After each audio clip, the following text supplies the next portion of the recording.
నమస్కారం. నా పేరు శ్రీరామ్ శర్మ. ఎవరైనా సరే భార్యాభర్తలు హిందువులయ్యుండి హిందూ మ్యారేజ్ యాక్ట్ ప్రకారము మ్యూచువల్ కన్సర్న్ ద్వారా డైవర్స్ తీసుకోవాలి ఫ్యామిలీ కోర్టులో అంటే section 13B Hindu marriage act అనుసరించి మినిమము ఇవాళ ఫైల్ చేశాక కూలింగ్ పీరియడ్ 6 నెలలు ఉంటుంది. 6 నెలల తర్వాత వాయిదా ఇస్తారు. అప్పుడు విడాకులు ఇస్తారు.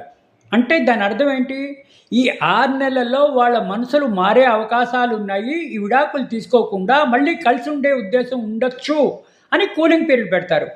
అయితే దీని మీద గౌరవ Andhra Pradesh high court single judge justice Venkateswarlu Nimmagadda ఒక తీర్పు ఇచ్చారు. ఇట్లా కూలింగ్ పీరియడ్ ఉండడం వేస్టు, ఇది పనిష్మెంట్ కింద వస్తుంది.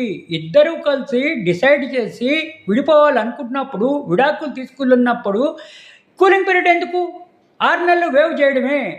ఇవాళ విడాకుల కేసు ఫైల్ చేశాక 6 నెలల తర్వాత డేట్ ఇస్తారు, కూలింగ్ పీరియడ్ అంటారు. 13B మ్యూచువల్ కన్సర్న్ ద్వారా విడాకులు తీసుకోవాలి హిందూ మ్యారేజ్ యాక్ట్ ప్రకారం. ఇట్లా 6 నెలలు ఆగే అవసరం లేదు, 6 నెలలు ఉండే అవసరం లేదు, 6 నెలలు కూలింగ్ పీరియడ్ అవసరం లేదు. అడ్వాన్స్ చేసి విడాకులు తీసుకోవచ్చు. ఎందుకంటే విడాకులు తీసుకోవడానికి డిసైడ్ అయిపోయింది కాబట్టి 6 నెలలు కూలింగ్ పీరియడ్ పనిష్మెంట్ లాగా ఉంటుంది అని చెప్పేసి ఈ తీర్పు ద్వారా మనకి తెలిసేది ఏంటి?